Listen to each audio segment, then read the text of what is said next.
Comment la nouvelle a-t-elle été accueillie là-bas? On retrouve en direct Alexandre Paré, envoyé spécial de BFM TV à Port-Bouët.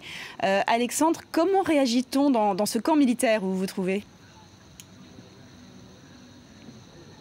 Eh bien, dès l'annonce de l'arrestation de Laurent Gbagbo, on peut dire qu'une vague de soulagement a traversé le camp de Port-Bouët, où vous savez, de nombreux ressortissants étrangers sont réfugiés depuis maintenant plusieurs jours. Une vague de soulagement qui en a même poussé certains à sortir des dortoirs, des tentes dans lesquelles ils dorment depuis plusieurs jours, pour crier leur joie, remercier les soldats français qui passaient ici et là. D'autres ont passé la fin d'après-midi au téléphone pour tenter de prendre le pouls de leur quartier, savoir si ils pourraient retourner vite dans leur maison, reprendre leur travail. D'autres enfin semblaient plus inquiets, se demandant si la chute de Laurent Gbagbo allait vraiment permettre de pouvoir résoudre la crise qui frappe le pays depuis plusieurs années. Je vous propose d'ailleurs d'écouter quelques réactions au micro de Baptiste Besson.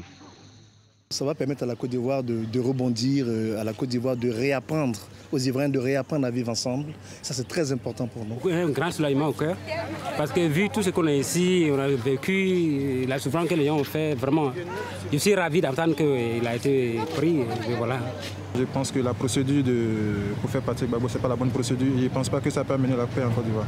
Même s'il n'y avait pas de dialogue, à la longue, il fallait faire le dialogue. Parce que ce qui vient de se passer, je pense que ça va encore empirer la situation en Côte d'Ivoire. Tout le monde se demande ici également ce qui va se passer dans les prochains jours, et il ne faut pas oublier que Abidjan a voté majoritairement pour Laurent Gbagbo lors des dernières élections. Et à 2 pas de là où je me trouve, à Port-Bouët, juste en face du camp Licorne, il y a un quartier pro-Gbagbo, très pro-Gbagbo, et à l'heure où je vous parle, on entend par des haut-parleurs des prières adressées à Laurent Gbagbo. Merci Alexandre Paré depuis Port-Bouët avec Emmanuel Lissandre.